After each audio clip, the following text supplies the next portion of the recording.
오늘 우리에게 주시는 하나님의 말씀 함께 보도록 하겠습니다. 요한복음 18장 37절로 40절까지 말씀 함께 보도록 하겠습니다. 요한복음 18장 37절로 40절까지 말씀 함께 교독하겠습니다. 제가 먼저 읽겠습니다. 빌라도가 이르되 그러면 내가 왕이냐 왕이 아니냐? 예수께서 대답하시되 내 말과 같이 내가 왕이니라. 내가 이를 위하여 태어났으며 이를 위하여 세상에 왔나니 곧 진리에 대하여 증언하려 함이로라. 무릇 진리에 속한 자는 내 음성을 듣느니라 하신대. 빌라도가 이르되 진리가 무엇이냐 하더라. 이 말을 하고 다시 유대인들에게 일어나서 이르되 나는 그에게서 아무 죄도 찾지 못하였노라. 유월절이면 내가 너희에게 한 사람을 놓아주는 전례가 있으니 그러면 너희는 내가 유대인의 왕을 너희에게 놓아주기를 원하느냐 하니 그들이 또 소리치러 이르되 이 사람이 아니라 바라바라 하니 바라바라는 한국이었더라. 아멘. 해마다 연말이 되면 모두들 들떠 있기도 하고 또 부모님들이 챙겨주는 선물을 받아 또 기뻐하기도 합니다. 그리고 잊었던 사람들을 연락하기도 하고 또 많은 사람들을 생각하며 잘 지내시는가라는 마음으로 또 연락을 하며 또 안부도 묻습니다. 여러분들도 다 그렇게 보내고 계시죠? 그래도 우리가 좀 생각해야 될 말이 있습니다. 그거 뭐냐면 양반집 개가 죽으면 손님들이 문상으로 넘쳐나지만 정작 양반이 죽으면 아무도 문상을 가지 않는다라는 말이 있습니다. 혹자들은 이 말을 이렇게 생각합니다. 그래, 잘 살아야지, 올바로 살아야지, 바르게 살아야지, 내가 조금이라도 훌륭하게 살면은 또 이런 삶을 경험하지 않겠지라는 마음으로 생각하고 좀 훌륭하게 살아보려고 하는 마음을 가지고 살려고 하지만 사실은 이 말의 의미는 다른 데 있습니다. 그건 뭐냐면 세상의 모든 사람들은 권세 아래 놓여져 있다는 겁니다. 그 사람이 나에게 유익이 되든지 아니면 나에게 필요가 있으면 그 사람을 찾는다 이거예요. 그 사람이 나에게 뭔가를 해줄 수가 있고 그 사람이 나에게 어떤 능력적인 면에서나 필요적인 부분에서 체험이 되기 때문에 그 사람을 찾고 그 사람에게 다가가서 좋은 말도 하고 또 여러 가지 친분도 쌓지. 그 사람이 그런 위치에 있지 않고 또 권세가 없고 아무것도 가지지 못하는 존재가 되어져 버리면 아무도 찾아가지 않는다는 것입니다. 가차없이 권세가 없어지면 권세가 없는 자에게 내가 왜 좋아하려 하면서 돌아선다는 것이에요. 그런 의미라는 것입니다. 양반이라는 권세, 높은 위치에 있는 권세로 있을 때는 그 집 앞에 가가지고 아부도 하고 여러 가지 하지만 그 사람이 죽으면은 아무 의미 없다는 것입니다. 왜 내가 그 집에 가? 이렇게 된다는 것이죠. 오늘 본문에도 예수님이 하나님이십니다. 하나님의 아들이세요. 하나님이셨음에도 불구하고 대제사장들, 하나님을 믿는다라고 하는, 하나님을 섬긴다라고 하는, 극진히 섬긴다라고 하는 대제사장들이나 또한 제자들이나 유대인들이 볼 때 아니 저렇게 초라한 사람이 무슨 하나님이냐, 아무 권세도 없는 사람이 무슨 하나님이냐라고 하면서 완전히 돌아서버리고, 돌아서버리기는 것과 함께 모욕도 하고 능욕도 하고 심지어는 죽여버려라라고 까지 한다는 것입니다. 얼마 전까지만 해도 호산나 호산나 하면서 예수님을 환영하고 우리의 왕이시다고 하면서 유대인의 왕이다라고 하면서 그렇게 환영하고 맞이했음에도 불구하고 그가 초라하게 세상의 관정, 다시 말하면 세상의 재판소에 넘겨지고 그곳에서 능력받는 모습이 막 드러나니까 저게 무슨 하나님이야? 아무 힘도 없네, 아무 권세도 없네 하면서 아무리 예수님이 훌륭하게 살고 괜찮게 살고 정말 예수님이 무슨 잘못을 했습니까? 정말 아무것도 안 하고 훌륭하게 살고 많은 사람들에게 도움을 주었음에도 불구하고 권세가 사라지니까 그냥 팽개쳐 버린다는 것입니다. 아무 필요가 없어진 것이죠. 그래서 이 대제사장들이나 유대인들이나 제자들까지도 예수를 그냥 내팽개쳐 버린다는 것입니다. 이게 저게 무슨 하느님이냐라는 것이죠. 그런 가운데에서 이 빌라도가 그러한 그 팽개침 속에서 자기가 이제 책임을 떠맡습니다. 이제 빌라도가 이제 그 당시 유대 땅의 그 예루살렘 지역의 총독이었거든요. 뒤에 나중에 좀 설명을 드리겠지만, 이 사람이 이제 예수를 딱 받아가지고 심판을 해야 되는데 좀 걱정거리가 있습니다. 이 사람한테 뭔가 찾을 수가 없는 거예요. 죄도 찾을 수도 없고, 또 심지어 아내가 자신한테 한 말이 있거든요. 마태복음 27장 19절에 보면 이런 말을 합니다. 총독이 재판석에 앉았을 때에 그의 아내가 사람을 보내어 이르되 저 옳은 사람에게 아무 상관도 하지 마옵소서. 오늘 꿈에 내가 그 사람으로 인하여 애를 많이 태웠나이다 하더라 라고 합니다. 자신의 아내가 꿈을 꿨는데 예수님에 대한 꿈을 꿨다는 것입니다. 어떤 내용인지는 모르겠지만 하여튼 꿈의 내용은 그 사람은 아무 죄가 없고 옳은 사람이다, 의로운 사람이다라는 뜻이거든요. 디카이오스라는 말을 쓰면서 이 사람한테는 좀 손을 대지 않았으면 좋겠다라고 합니다. 그러니까 이 빌라도가 고민이 되는 것입니다. 아무리 죄를 찾으려고 해도 찾을 수도 없었고, 심지어는요, 성경에는 뭐라고 나와 있냐면 빌라도가 예수를 놓아주려고 힘썼다라고까지 표현합니다. 놓아주려고 힘도 썼어요. 그럼에도 불구하고 빌라도는 사실상 예수님을 죽음으로 몰아버린 사람이라고 하는 대표성을 가지고 빌라도가 항상 오늘 읽었던 사도신경, 고백했던 사도신경에도 고백되어지는 것처럼 그렇게 빌라도가 예수를 죽인 사람처럼 이렇게 등장을 합니다. 이건 두 가지가 의미가 있어요. 잠깐 설명을 드리면, 빌라도라고 하는 이 존재가 세상이 가지는 그 힘의 권리 속에, 능력 속에 있는 사람을 대표하는 사람인과 동시에 이 빌라도에게 모든 책임을 전가해버리는 것입니다. 솔직히 이 사도신경이라고 하는 부분도 분명히 옛날부터 이제 크리드라고 해, 신경이라고 해가지고 우리가 고백드려야 되는 신앙 고백입니다만, 본디오 빌라도에게 고난을 받아서 십자가에 못 박혀 죽으셨다라고 하는 이 고백은 사실상 우리가 좀 생각을 해봐야 돼요. 예수님은 본디오 빌라도 때문에 죽은 것이 아니라 하나님의 뜻 안에서 죽은 것입니다. 그럼에도 불구하고 이렇게 계속 고백되어지는 이유는 그가 이 세상의 힘의 대표이기 때문에 그래요. 조금 더 나중에 설명드리겠습니다. 아무튼 좀 역사적으로 설명을 드리면, 십몇 년 전에 그 성소피아 사원에서 문서가 하나 발견되었습니다. 책으로도 출판되었는데 빌라도의 보고서라는 책이 있습니다. 거기에 보면 이 빌라도가 이 유대 땅을 이렇게 통치하는데 사실상 굉장히 힘들었다는 것입니다. 유대인들을 통솔하기에 정말 너무나 작은 군대 인원과 또 어떤 재정적인 어떤 모습 때문에 유대인들을 다스리기 힘들었다는 것입니다. 그래서 이 빌라도가 늘 그 종교 지도자들과 이 결탁이 되어 있었어요. 종교 지도자들과 이렇게 사바사바 해가지고 좀 밀란 일으키지 않게 해라. 내가 너희들 잘해줄게. 뭐 하고 싶은 거, 제사 드린 거 다 해줄 테니까 조금 밀란만 일어나지 않게 해라. 이렇게 막 했던 그런 상황이었습니다. 그런 상황 가운데에서 예수님이 떡 나타나가지고 어떤 밀란의 어떤 선봉에 선 듯한 모습으로 있고, 심지어는 자신의 뒤를 봐주었던 종교 지도자까지 나서가지고 예수 못 박으세요. 안 박으면은 우리 가만 안 있습니다. 막 이렇게 하니까 안 박을 수가 없는 것입니다. 안 죽일 수가 없는 것이요. 그럼에도 불구하고 빌라도는 예수님에게 있어서 죄를 찾을 수가 없었던 것입니다. 그럼에도 불구하고 빌라도는 어떻습니까? 예수님을 죽음에 내봅니다. 왜 그렇습니까? 이게 세상의 권세라는 것입니다. 아무리 자기가 권세에 있다라고 하지만 결국은 자기의 자리가 위협을 받고 자기가 위태위태해지니까 죄 없는 사람까지도 죽음으로 내몰아 버린다는 것입니다. 이게 우리라는 것이에요. 빌라도가 우리예요, 우리. 본디오 빌라도에게 고난을 받아서 십자가에 못 박혀 죽으시고라고 하는 그 고백을 할 때는 내가 빌라도구나 라고 생각하시면 돼요. 이게 힘의 논리 속에 살아가는 우리다 이 말입니다. 세상에 사로잡혀 있는 우리, 세상에 포로된 교회의 모습이다라는 것이에요. 그래서 이 빌라도는 예수님께 묻습니다. 요한복음 18장 37절입니다. 빌라도가 이르되 그러면 내가 왕이 아니냐? 예수께서 대답하시되 내 말과 같이 내가 왕이니라. 내가 이를 위하여 태어났으며 이를 위하여 세상에 왔나니 곧 진리에 대하여 증언하려 함이로라. 무릇 진리에 속한 자는 내 음성을 듣느니라 하신대라고 합니다. 자, 이 질문 전에 빌라도가 이렇게 묻습니다. 내가 왕이냐라고 묻습니다.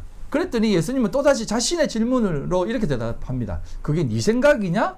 사람들의 생각이냐? 라고 이렇게 대묻습니다. 그랬더니 내가 유대인 맞아? 왜 같은 유대인이 그렇게 그리고 종교 지도자들이 너를 그렇게 죽이려고 하는 거야? 왜 너를 죽이려고 하지? 너 뭐 하는 사람이야? 라고 이렇게 묻는 겁니다. 그랬더니 예수님께서 이렇게 대답합니다. 이 구절 앞에 부분이에요. 내 나라는 이 세상에 속한 나라가 아니야 라고 말씀하시면서 유대인도 이방인도 아닌 이 나라에 속하지 않는 나라의 어떤 사람이다라고 표현하는 것입니다. 그 당시 예수님이 살았던 시대에는 밀란이 많이 일어났습니다. 그리고 막 여기저기서 메시아라는 사람이 막 등장을 했습니다. 사도행전에도 보면은 뭐 드가라는 사람이 일어났고 막 갈릴리 유다라는 사람이 일어나가지고 400명 뭐 몇천 명 일어나가지고 폭동 일으키고 막 했다가 유대인들은요 항상 누구를 기다렸냐면 메시아를 기다렸어요. 그래서 조금 걸출한 사람이 등장을 하면 저 사람이 메시아인가? 우리가 기다렸던 메시아인가 하면서 막 따랐던 것이 초종자들이 많이 붙었습니다. 근데 그 사람이 죽고 나면 또 흐지부지되고 또 그 사람이 사라지면 흐지부지해지는 그런 상황이었습니다. 그래서 이 빌라도가 물어보는 것입니다. 너가 밀란을 주동하는 이 나라의 어떤 왕이냐라는 것입니다. 그런데 예수님은 나는 이 나라에 속한 사람이 아니야 라고 이렇게 대답하는 것입니다. 이 빌라도가 이게 무슨 말 하는 거니? 라고 하는 이게 이해를 못하는 것입니다. 그럼 내가 왕이라고 하지 않았다는 거냐라고 묻는 겁니다. 그러니까 내가 왕이 아니지 라고 하는 그런 모습으로 묻는 것이에요. 그럼 너 왕이 아닌 거 아니야? 너 분명히 왕이 아닌 것 같은데 라고 하니까 예수님이 뭐라고 하냐면 나 왕 맞아 라고 얘기하는 것입니다. 그리고 이를 위하여 내가 태어났다고 합니다. 그러니까 이 빌라도가 헷갈리는 것이요. 도대체 이 사람은 왕이라는 거야, 왕이 아니라는 거야 라고 하는 겁니다. 그래서 오늘 본문에는 나와 있지 않지만 다른 본문에는 이 빌라도가 자신에게 와서 이렇게 질문을 하다가 말하는 중에 너 갈릴리 사람이라고? 그러면 내 관할이 아니니까 갈릴리를 통치하는 헤로데에게로 보내버립니다. 헤로데에게 가서 다시 문받아 이렇게 보내버립니다. 근데 이 사람이 어떤 사람이냐면 이 헤롯 하여튼 여러 헤롯이 나오는데 이 당시 헤롯은 예수님 세례요한을 처형시킨 헤롯 분봉왕이에요. 갈릴리 지역을 다스리는 분봉왕. 그래서 세례요한도 처형시켜버리고 예수님에 대한 소문도 많이 들었거든요. 그래서 예수님에 대한 소문을 들으니까 예수를 꼭 한번 만나보고 싶은 것입니다. 그래가지고 예수를 만나보고 싶어가지고 언제쯤 예수님을 만나보지 하면서 막 이렇게 생각하는 중에 예수를 이렇게 딱 보내니까 예수에게 이것저것 계속 물어보는 겁니다. 기적을 행하보라느니 막 네가 어떤 사람이냐 물어보니까 헤롯한테는 이 예수님이 한마디도 대답을 하지 않습니다. 그러니까 이 헤롯이 열받지 않습니까? 네가 뭐야? 이거 뭐 물어본 대답도 안 하면서 막 뺨도 때리고 능욕하고 옷을 다 벗겨버리고 막 빛난 옷을 입혀서 조롱하는 옷입니다. 입혀가 조롱도 하고 네가 지금 왕이냐? 그럼 왕처럼 입혀줄 테니까 왕 행세 좀 해봐라 하면서 막 조롱하는 것입니다. 그래도 불구하고 예수님은 한 번도 대꾸를 하지 않습니다. 생각을 하면 참 힘드셨겠죠. 그런 것처럼 그런 상황에 놓여 있는 예수님. 그러다가 헤롯이 조롱하다가 에이 내가 이렇게 판단할 거 아닌 것 같아. 판단할 끈덕지도 없어. 빌라도 네가 해결해. 라고 하면서 빌라도로 다시 보내버립니다. 근데 조금 설명을 드리면 요 갈릴리 지역에서 다스리고 있는 헤롯은 같은 형제가 이전에 유대 지역 예루살렘을 다스리고 있었어요.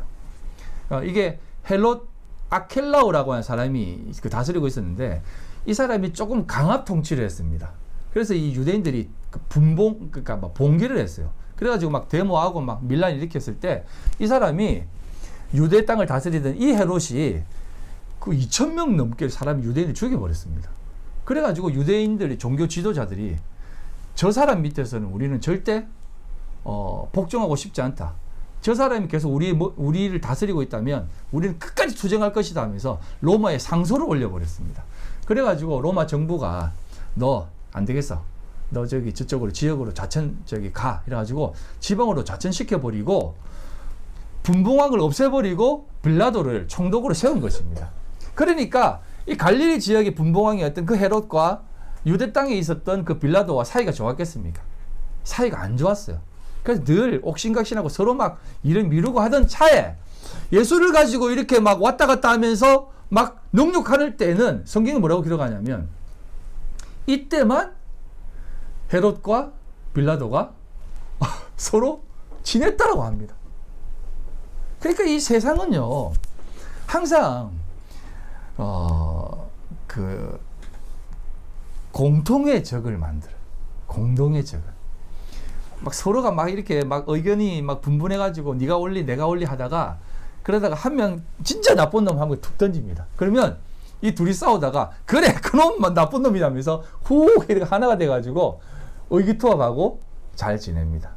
그래서 세상은 항상 뭔가를 만들어내요. 가십거리를 만들어내기도 하고 도마에 올려놓는 어떤 악한 존재를 만들어냈습니다. 거기에 예수님이 딱 서 계신 것이에요. 여러분 이게 세상 앞에선 예수님의 모습이에요. 얼마나 힘들었겠습니까? 그래서 제가 예수님의 오신 모습에 대해서 여러분들에게 이렇게 설명했지 않습니까? 예수님이 이 땅에 오신 이유가 무엇입니까? 제가 한번 설명드렸잖아요. 밥으로 오신다고. 누가복음 2장 6절로 7절입니다. 예수님께서 어디에서 태어나셨습니까? 거기 있을 그때에 해산할 날이 차서 첫 아들을 낳아 강보에 사서 구유에 누였으니 이는 여관에 있을 곳이 없음이러라. 예수님이 태어나실 때에 하나님의 아들이십니다. 여관이 없었어요. 잠들 곳이 없었습니다. 그래가지고 여관 주인이 야 마국간에 있으니까 저기에서 이렇게 추위를 좀 피해라 라고 하면서 피해 있는 중에 이렇게 배가 아파 진통이 돼가지고 아기를 낳아버린 겁니다. 그래가지고 천에 막 대충 천 뭐 강보라고 하니까 뭐 좀 좋은 것처럼 느껴지지만 대충 천에 사가지고 구유는 말밥통이에요. 말밥통에 예수님을 둔 겁니다.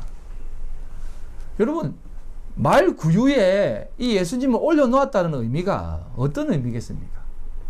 밥으로 예수님이 이 땅에 오신 것입니다. 그래서 예수님이 자라서 공생애를 시작하실 때에 어떤 일을 행하셨습니까? 예수님은 늘 죄인들을 만나면서 먹고 마시며 함께 먹었습니다. 밥을 같이 먹었다니까요. 예수님이 오셔가지고. 그리고 심지어는 예수님이 함께 먹고 그리고 배고픈 자들에게 자신이 참된 떡이 되어서 하늘에게 축복하셔서 그 배고픈 사람들에게 떡을 내려주셨다니까요. 밥을 주셨습니다. 그리고 마지막에 예수님은 밥으로 가셨어요. 여러분 6월절 만찬이 뭔지 아십니까? 6월절 만찬. 지난주에 제가 설명을 드렸죠. 뭐 쓴나물도 있고 여러 가지 나물도 있고 뭐 닭고기도 있고 계란도 있고 이런 게 있습니다. 그런데 예수님께서는요. 6월절 만찬을 하면서 여러분 최후의 만찬 기억나시죠? 누가 그린 그림입니까? 레오나르도 다빈치가 그렸어요. 근데 이 제목이 이 최후의 만찬이 사실은 진짜 분명한 제목이에요. 마지막 만찬이라고 하는데 예수님께서 6월절 만찬을 이렇게 준비하시면서 어떻게 하냐면 6월절 만찬을 먹었을 겁니다. 절기를 지켜야 되니까. 근데 먹고 나서 어떻게 하냐면 예수님께서 이 만찬의 의미를 확실하게 딱 던지십니다.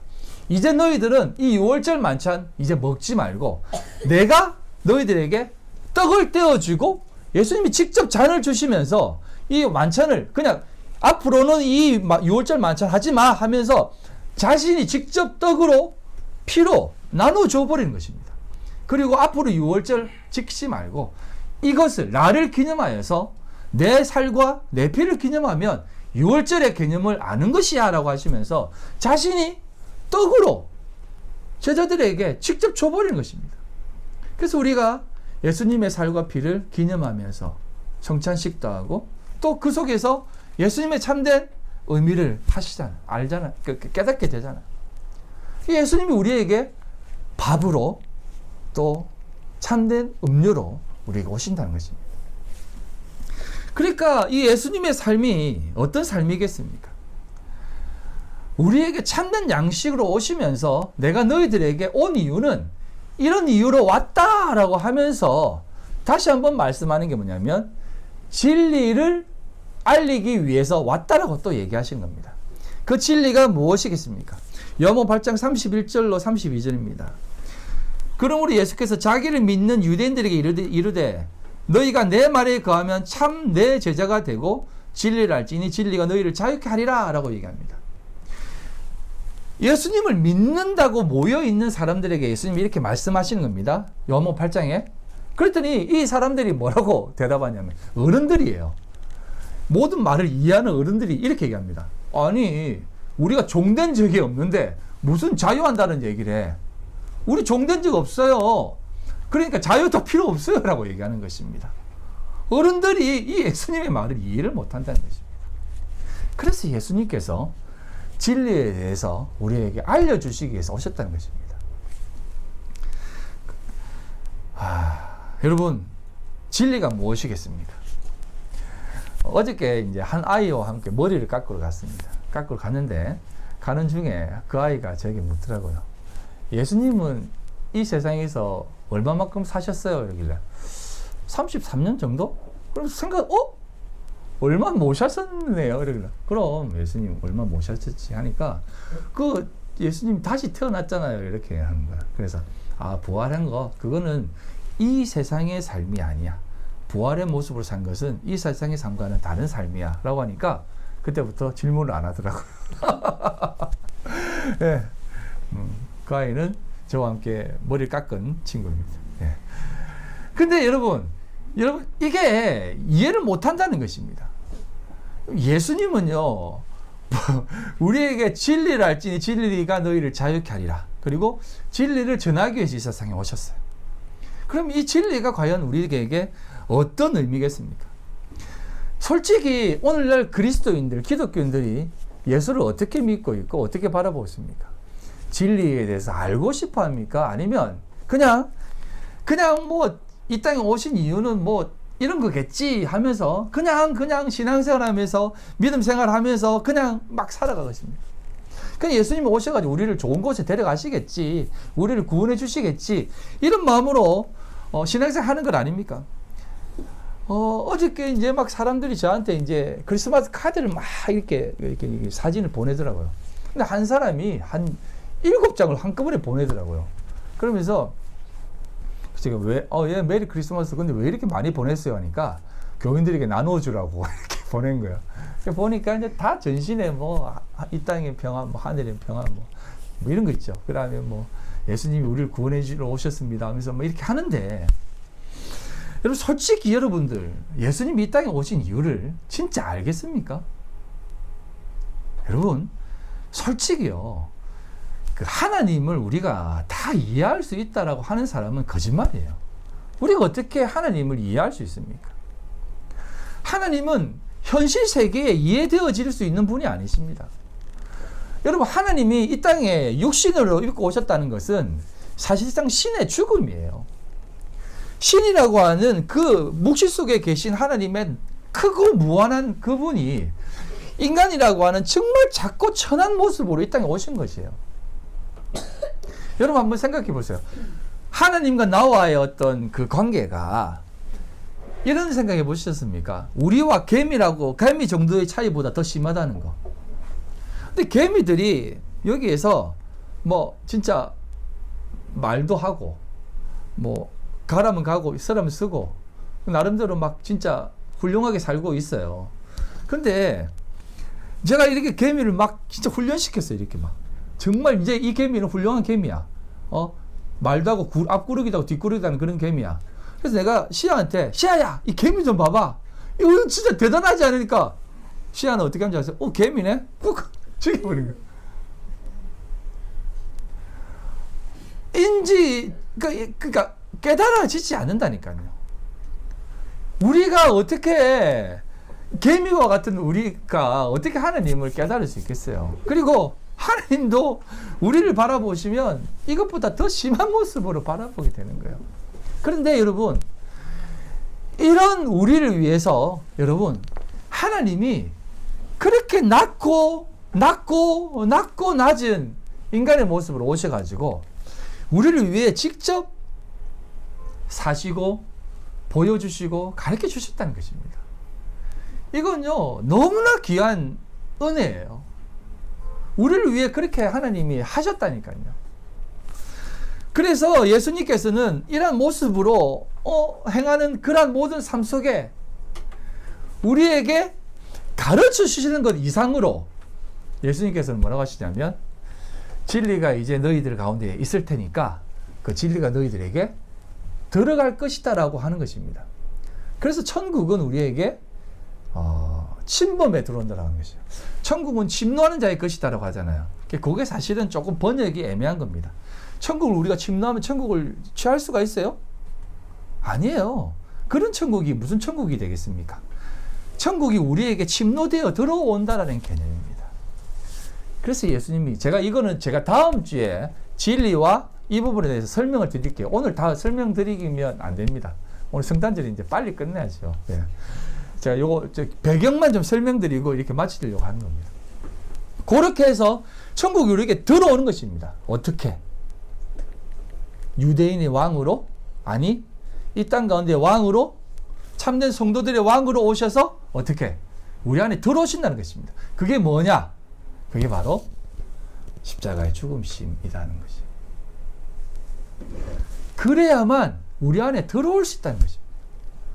세상에 그 어떤 논리와 이론과 훌륭함으로 그것을 담아낼 수 없다는 것입니다. 여러분, 제가 요즘 철학을 좀 열심히 공부하는데요. 철학 공부하면 공부할수록 진짜 하기 싫어요. 왜냐? 철학자들은 항상 사랑이 뭐냐, 죽음에 대해서, 시간에 대해서 이런 것들을 주구장창 설명을 해요. 근데 그 설명하는 게 뭐냐면 시간은 이런 것이다, 사랑은 이런 것이다 라고 하는 것을 이 세상에 되어져 있는 사고되어지는 것으로 원인을 찾아요. 그러니까 철학자들은 사랑이 뭔가를 정의해줘야 되거든요, 우리들에게. 그러니까 삶이란 이런 것이다 라고 정해주는데 그게 전부 다 이 세상에 되어져 있는 논리와 이론들을 끄집어내고 또 발출해가지고 조합해가지고 맞지? 이런 원인이기 때문에 이게 사랑이야, 이해되어지지? 이렇게 하는 것입니다. 근데요, 저는 그걸 읽으면서 정말 참 이렇게밖에 생각 못하냐라는 생각이 드십니다. 절대 다 완벽하게 되어지지 못해요. 왜냐? 다 이렇게 구멍이 있거든요. 아닌 게 아니고 해석되어지지 않는 부분들이 너무나 많거든요. 인간의 삶이란, 또 시간이란, 사랑이란 그 어떤 것으로도 다 설명되어지지 않는 일들이 많거든요. 그럼 부모의 사랑을 어떤 말로 이해되어집니까? 이해할 수가 있겠습니까? 그건 이해할 수 없는 거예요. 예. 초자연적인 것입니다. 하나님의 사랑도 마찬가지예요. 어떻게 하나님이 이 땅 가운데 인간의 모습으로 내려올 수가 있습니까? 말이 안 되죠. 그러니까 세상은, 하나님을 올바로 이해하지 못하는 세상은 예수님을 그렇게 심판에 넘겨버린 것입니다. 네가 무슨 하나님이야? 라고 하는 것입니다. 그래서 예수님께서는 맞아, 나는 하나님이야. 그리고 내가 너희들에게 진리를 가르쳐 주러 왔다라고 하신 겁니다. 그래서 오늘날 참된 성탄절은 이 땅 가운데 진리를 전하러 오신 예수 그리스도의 그 삶이 무엇인가를 깊이 있게 깨달아가는 시간이 되어야 된다 이 말입니다. 그래서 저는 많은 사람들이 요즘 이런 얘기를 합니다. 중국에 사니까 성탄절 기분도 안 나고 성탄절 같지가 않아요 라고 얘기를 해요. 저는요 늘 그런 생각합니다. 참 중국에 사니까 성탄의 참된 의미를 더 깊이 묵상할 수 있구나라는 생각이 들어요. 여러분, 한국이라든지, 어제도 제가 뉴스를 봤는데, 홍대 앞에 비상이 걸렸다는 겁니다. 성탄절 연휴에 몰려드는 인파로 인해서 다시 한번 그런 참사가 일어나지 않게 경찰 수천 명이 배치되어 있고, 비상대책 모니터링 하고 있고, 골목길마다 사람들이 많이 모이면 사이렌 울리게 하고, 그게 성탄절이에요. 그 많은 인파 중에 믿는 사람들 없었을까요? 아마 제가 4분의 1은 믿는 사람들일 거예요. 성탄 예배 한번 딱 드리고 전부 홍대에 모여가지고 막 요거 하나 끼고 막 빠빠빠빠빠 하고 있겠죠. 예? 성탄절의 의미를 전혀 모르는 것입니다. 하나님이 이 낮고 낮은 이 땅에 오신 그 이유가 무엇인지를 전혀 모른다는 것입니다. 인간을 얼마나 사랑하시면 자신을 죽이기까지 하시는 모습으로 이 땅에 내려오셨겠냐 이 말입니다. 그 사랑을 생각한다면 이 성탄의 참된 의미는 그렇게 퇴색되어지면 안 된다는 것입니다. 그래서 저는 이 중국에서 살면서 성탄을 늘 고민하고 기뻐하면서 이 소소한 이 기쁨, 오늘 용재 형제가 우리 성탄 교인들에게 다 나눠 먹으라고 이렇게 도시락과 간식도 이렇게 준비해주고, 또 우리 권사님이 어른들은 없습니다. 아이들에게만 또 이렇게 과자들 준비해 주시고, 그렇게 또 이렇게 하면서 우리 성도들 간의 작은 사랑을 나누며 또 예수님의 그 참된 오심을 마음속에 새기는 그런 마음, 이게 참된 성탄절이 아닌가라는 생각이 되어져 봅니다. 여러분, 예수님은 우리에게 진리를 전하기 오셨습니다. 그 진리의 삶은 제가 다음 주에 전하도록 하고 말씀을 맺겠습니다. 우리의 삶 속에 빌라도는 어떤 모습으로 존재하고 있습니까? 우리가 이 세상을 바라볼 때, 신앙생활 할 때 빌라도의 모습 없는지 늘 깊이 있게 생각해 보시고, 정말 예수님께서 우리에게 참된 구세주로 오셔서 이 땅을 살아가는 그 걸음을 우리 마음속에 잘 새기며 빌라도의 모습 답습하지 않고 예수 그리스도를 닮아 그리스도와 함께 믿음으로 살아가시는 우리 귀한 성도님들 다 되시기를 주님의 이름으로 간절히 소망드립니다. 아버지 하나님, 영광과 찬송을 올려드립니다. 오늘을 살아가는 저희들의 삶 속에 예수 그리스도의 그 오심의 그 귀한 은혜와 진리를 잘 깨달아 알아갈 수 있도록 도와주시고, 성탄절을 맞이하여 우리의 삶이 그 깊은 신앙 속에 나가는 삶이 되게 하여 주시옵소서. 오늘도 빈손 들고 나오지 않고 하나님 앞에 귀한 물질 올려드립니다. 아버지 하나님 기뻐 받아 주시옵소서. 하나님 아버지, 이 물질 하나님 앞에 사용되어질 때에 30배, 60배, 100배 결실이 있게 하여 주시고, 오롯이 하나님의 영광만 나타나 하나님께서 홀로 영광 받아 주시옵소서. 드린 손길을 기억해 주시고 하나님 만배로 갚아 주시옵소서. 하나님 기뻐 받아 주시옵소서. 지금은 우리 주 예수 그리스도의 그 크신 은혜와 아버지 하나님의 극진하신 사랑하심과 성령님의 교통인도 역사 충만하심이 오늘도 주님 앞에 믿음으로 살기로 결심한 우리 모든 성도들 머리와 그들의 가정과 직장과 사업과 삶의 모든 터전 위에 지금으로부터 영원토록 함께 있을지어다. 아멘.